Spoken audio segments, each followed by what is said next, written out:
Welcome to the Old Time Radio Westerns. I'm your host, Andrew Rhynes, and I'm excited to bring you another episode absolutely free. This is one of over 80 episodes released monthly for your enjoyment. Now, let's get into this episode.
More worry and danger than fun, Danny.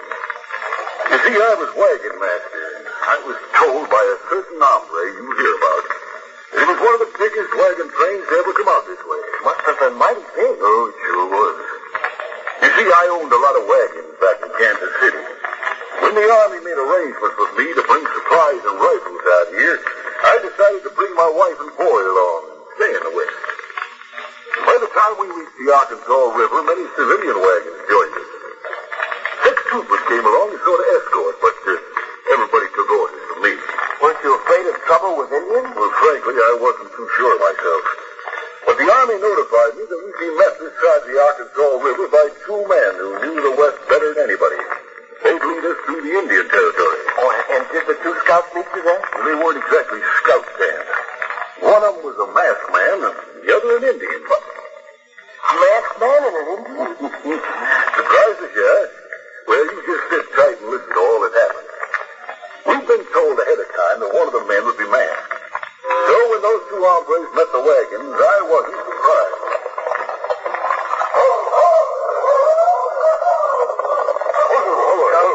I'm Tom Selby, the wagon master. This is my wife and boy. How do you do? We've been expecting you both. We're mighty glad to meet you. Mighty glad. I've been watching for you. I declare, since we crossed that Arkansas River, everybody's been as jumpy as rabbits. Why? Well, things have been happening that had no right to happen, to my way of thinking. Well, accidents are bound to happen to a big wagon train like this. Mary's nervous keeps imagining things, seems to me. It doesn't seem like imagining to me when the tongues pull out of 2 wagons, easy as you please, when we were floating them across the river. Yeah, and one of the wagons caught fire the other night, too. Didn't it, Mama? Now, you keep quiet, Bob. One wagon did catch fire, like you said, though, and 2 water barrels were found empty without springing any leak. I see. Of course, those empty water barrels sort of have me stumped, but the other happenings could have been accidents, like I said. But you don't think the loss of the water from the barrels was accidental? And frankly, I don't know what to think about that. Stands to reason nobody with a wagon train would want to cause us trouble. They're all anxious to get out west, safe and sound. Now, here comes the corporal who's in charge of the troopers we have with us. 2 men with him joined us at Springfield. He's hard to see why you stopped, Mr. Selby. Hey, a masked man in the rescue. Oh, it's all right, Corporal. They're the guys we were expecting. I'll explain the mask as we go along. Selby, you mean to say you're going to trust a masked man? Yeah. I don't have any. Hold on, Dusty. You two through. I know all about this man. He's asked to meet us and guide us west by Colonel Harris himself. Yeah, that's right. We have orders to do what he says from here on. I'm glad to meet you, that's it. Thanks, Corporal. We'll try to get this wagon train through safely. My name's Drew, and this is Dusty Weeks. We aren't in the habit of taking orders from a masked hombre, but since we're with this wagon train, I reckon we'll have to. Yes, Mr. Drew, you'll have to. We're mighty lucky to have you with us. Thanks, Sophie. Now, between here and the Red River is the most hazardous part of our journey. Hostile tribes roam the territory. We'll have to be constantly on guard day and night. We're going to follow the Butterfield mail route to Fort Belknap. I suggest you get the wagon train underway now, Selby. We're losing time. All right. Everybody get to your wagon. Come on.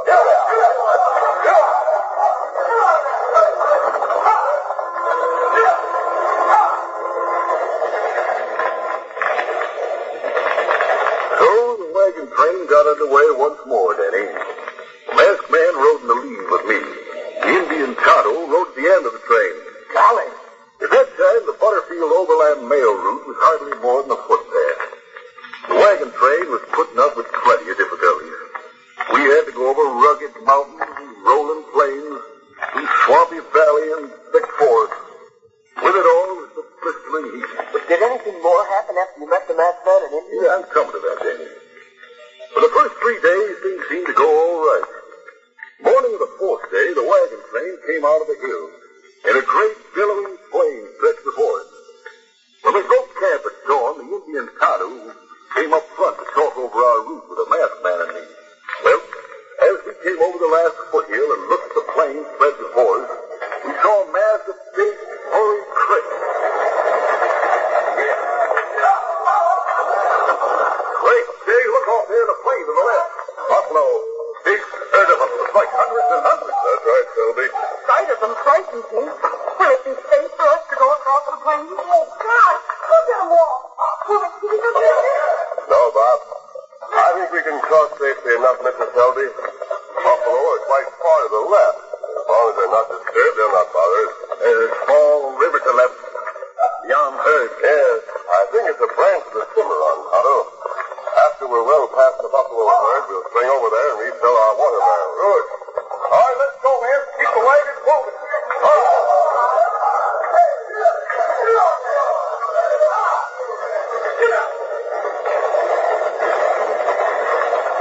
A hot breeze blew behind us, carrying our scent to the herd. Though the buffalo seemed a little more restless than before, they still kept grazing off to our left. Then suddenly Tonto noticed something and called out. You must have a stop wagon train quick. Hold the wagon, Selby. Stop the wagon. What's the matter, Tonto? Look, off to the left, between herd and river. Smoke. No wonder. Spreading fast. The prairie grass is burning. How in front did that start? Getting the flame up to go. No, it's not good. Buffalo beginning to middle round. If them stampede this way. How did that barn get started? Think maybe Indians? I don't know. If that buffalo herd stampede this way, we'll be in trouble. The flames are getting bigger. Buffalo are milling around wildlife, so maybe we can turn the wagon. No time for that. Herd's beginning to stampede in this direction. Use the rifle. Shoot over their heads and turn away. Hold it. Gunfire's not going to turn them. We'll be killed. Scared, Mama. Billy Silver. Quick, Bob. Hand me the kerosene can from your wagon. Easy, Todd. Easy, Papa. What you do, Beemer, Sandy? Breeze is blowing from up toward the river. Spread the kerosene around and start a backfire. I will swerve the herd away from us, and yet they'll have time to reach the foothills beyond us on the right. Oh, thanks, Bob. Come on, Tonto. I'll spread the kerosene around here. Herd coming fast, Tommy. Use matches. Help me light it. All right, let's get back to our horses. Steady, Billy. Easy. Steady, Silver. Make wall in front of wagon train. Overturn them, herd. They're still coming toward us. They don't turn. We're gone. I can't do it. The herd is turning, mister. They turn to side. They'll stop the wire driven. Man saves the wagon. When you were alone, we wouldn't have thought of doing that. I thought for a minute we were done for. Golly, I could feel the wagon shake when that herd went by. They were sure thinking, mister. Thanks. We'll have the men circle the wagon, and we'll pitch camp right here until the ground cools off. What happened? Yes. We sort of missed all the excitement, looks like. Where were you two men? Todd and me were sort of trailing along behind the wagon train. When the wagon stopped, we were behind the last wagon, just over the rise back there. Yeah, we waited thinking the wagons would move on in a few minutes. Then we heard all the excitement up here and got to the top of the rise in time to see the backfire starting and to see the herd stampede by. Yeah, it looked like a close shave. Yes, it was. Start searching the wagon, Selby. Todd and I are going to ride along the trail. There's something I want to investigate. I want you to get up.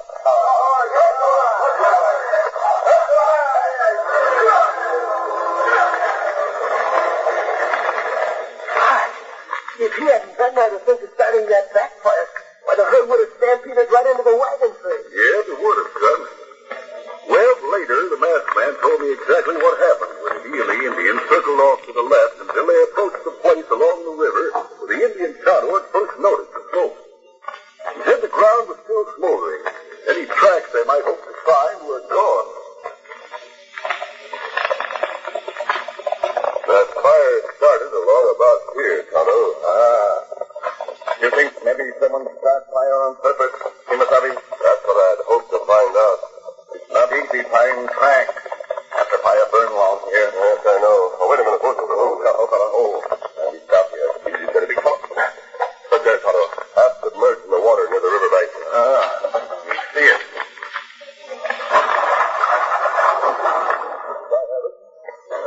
Kerosene can, like wagons carry. Yes. Someone used kerosene to start that fire here. Someone from our wagon train. Oh, quick.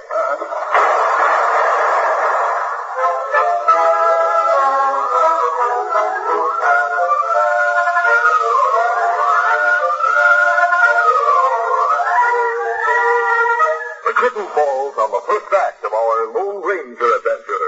Before the scenes, please permit us to pause for just a few moments.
To continue.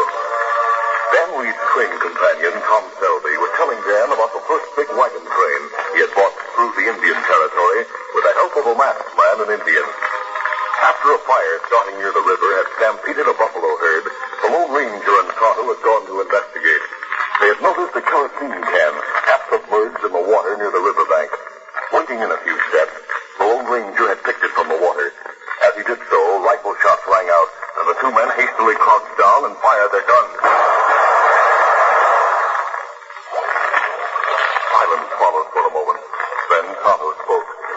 You all right? Yes, Tonto. Keep your eyes open and guns ready. We'll get to the trees along the bank.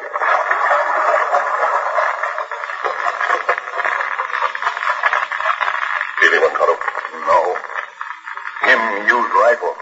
Him have chance get way over rise back there. Come on, we'll ride to the top of the rise and trail whoever shot at it. It'll be easy shot, easy fella. Move through it. I'm up the count.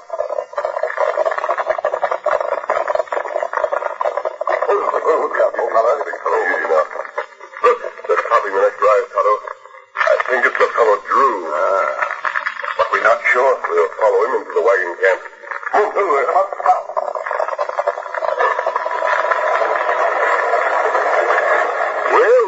Man and Tonto followed the other rider back to the wagon train, which was already drawn into a large circle. Men were unhitching the horses. At the time, they didn't say anything about what happened or about seeing Drew, since they wanted to get more proof against him first. But it seems that a short time later, Tonto came to the masked man and took him to one side. Yes, we have something to tell you. Oh, what is it? When we look round, he noticed horse that feller Drew, well, lather dried on coat of horse. And he see burnt grass, stuck a book. I've been suspicious of him and his friend Dusty Weeks. From now on, we'll watch them closely without them knowing it. We watch them. We can't accuse them of anything without positive proof. The sooner or later, they'll show their hand.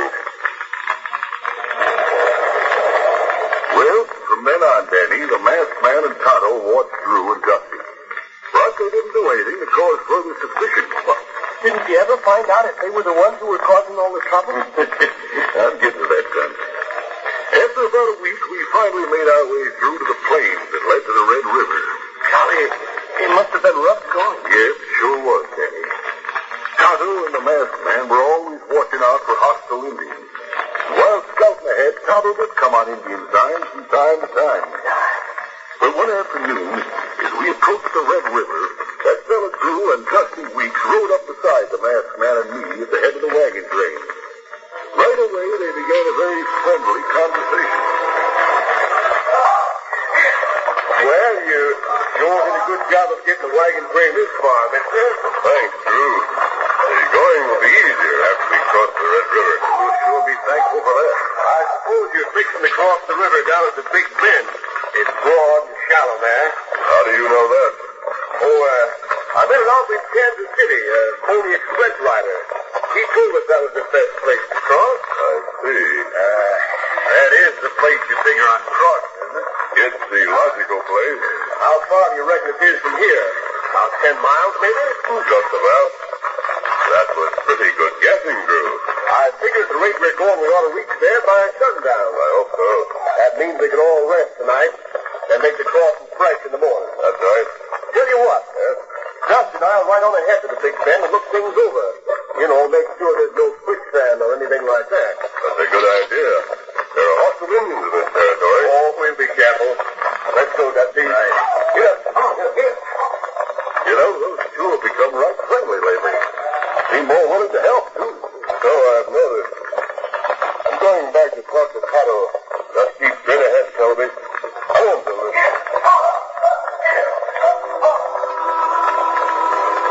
I found out the masked man went back to tell Tonto the trail's through and dusty. Then he came back to join me at the head of the wagon train. We continued on till we reached the bank of the Red River. But once there, the masked man gave orders to halt the wagon. We'll stop the wagons here, Selby. I thought we were going to push on to that big bend down the river. That's what I told Drew and Dusty. That's right. We hope to make it by sundown. We better go on. You said it was a lot from crossing place. Yes, I know. What are we stopping here for? Yeah, we thought we were going to push on till dark. Well, that was the original plan, but we'll change it. Is there something the matter? I'm not sure, Mr. Selby. Well, I say we ought to go on like we planned. Go on. Look, mister, I haven't questioned your judgment up to now, but being so close to that big bend crossing, it will make sense for us to stop here. Look ahead, there in the distance. Those puffs of smoke on more than one hill. Yeah, I see them. What do they mean? Indian signals. Smoke signals. Indians? Oh, Sally, I'm scared. Wonder what they mean. Now, here comes Tonto. He'll tell us what we want to know. Oh, Scout, open it. Oh. Yes. Two Navajo. Them not take trail that leads to Big Bend. What, they said they were going to... Wait a minute. Go on, Tonto. Me follow them. And go to top of small hill down river a ways. Then make smoke signal to Indians. I thought they were up to something. Then make smoke talk. Tell Indians wagons cross river. Big Bend in morning. Tell them to attack. Sure, Tonto? Sure. By the dirty traitors? I suspected them of causing the trouble you've had, Selby. I'm certain they started that prairie fire to stampede the buffalo. But why should they do such things to us? We may find the answer to that later. Yes, but what are we going to do? They cross the Red River right here. Those wagons loaded with rifles are so heavy we'll never get them across deep water, mister. We'll distribute the rifles among all the wagons, Corporal. It'll be tough going, but we'll have to try it. Once we're across, we'll form the wagons in a semicircle at the base of that cliff over there. Then we'll be in a good position to ward off the Indian attack when it comes in the morning. Then you can take them attack anyway. Yes. Now that they know we carry rifles. They'd have massacred all of us if we'd gone on to the Big Bend. I suggest we get busy now and lighten those rifle wagons. Then we'll tackle the job of crossing the river.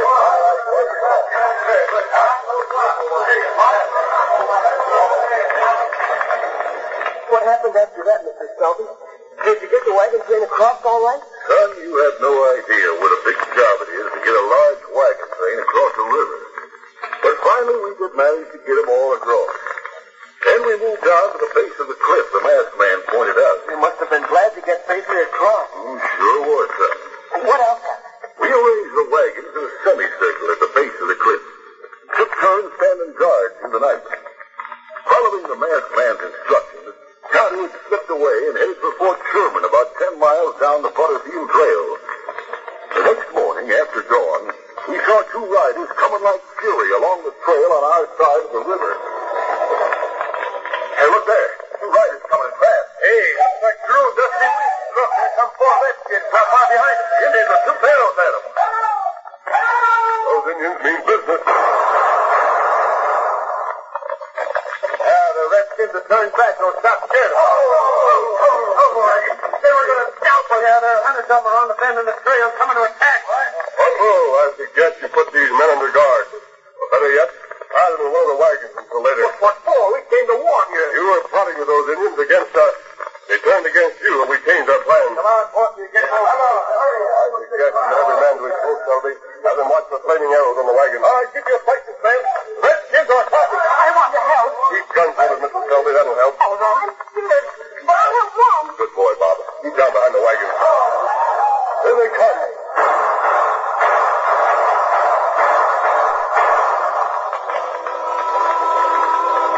Then they came. Hundreds of them, Danny. They showered arrows on us like rain. Though some of them had rifles. For some time, the savages rode back and forth, moving closer as they rode by. Finally, and again, flaming arrows landed on the wagon top. It must have been all. Oh, it was. For most of us, it was the first time we faced savage Indians. The masked man had to help us fight our fear as well as to fight the redskins.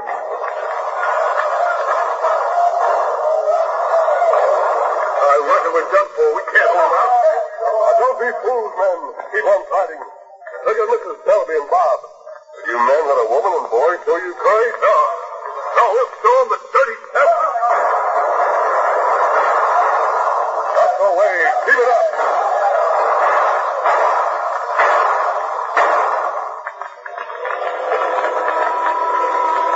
By Jiminy, son, that masked man seemed to be everywhere at once. He didn't seem to think of the outcome as he went from group to group and kept them battling the frenzied redskins who were determined to have our scalps. Golly. Yes, many of the men were wounded. Our ammunition was getting low. But then I heard one of the most welcome sounds I could think of. A bugle. A bugle. There comes the troopers. There's Tonto bringing the men from Fort Sherman.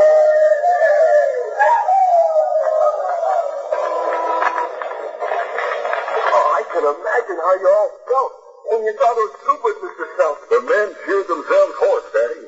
They forgot how exhausted they were when they saw those troopers get after the savages. They didn't get there any too soon, did they? That's right, son. But after the battle, the masked man and Tonto persuaded the Indian chief to talk to save his own neck. They found out Drew and Dusty were paid agents of a Mexican rebel chief on the border, who had sent them to keep the army rifles from getting killed. Bye, Mr. Selby. Thanks for telling me that story. It was all true, Danny. There is a masked man like I told you about. Maybe someday you'll be lucky enough to meet him and know him like I did. Oh, I know that one. I better hurry. Perhaps if you watch from the window, I'll be able to wave to you. My friends are meeting me with my horse. Goodbye, sir. Goodbye, son. Good luck. Mister, I overheard the tale you told that boy. You sure know how to make 'em up. Especially all that about a masked man and an Indian. No, true, every word of it. Well, boy seems to believe it anyway. Yeah. Hey, there goes the boy now. Into the grove across from the station. Wonder why his friends don't lead him right to the station like other folks do. Well, I don't know, but... Look there. Holy mackerel. The boy's riding from the grove with a masked man and an Indian. And they're all waving at you. Look. Great day. I never thought for a minute that boy knew the Lone Ranger.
Created by George W. Trendle, produced by Trendle Campbell Enterprises, directed by Charles C. Livingston, and edited by Fran Striker. The part of the Lone Ranger is played by great Beemer.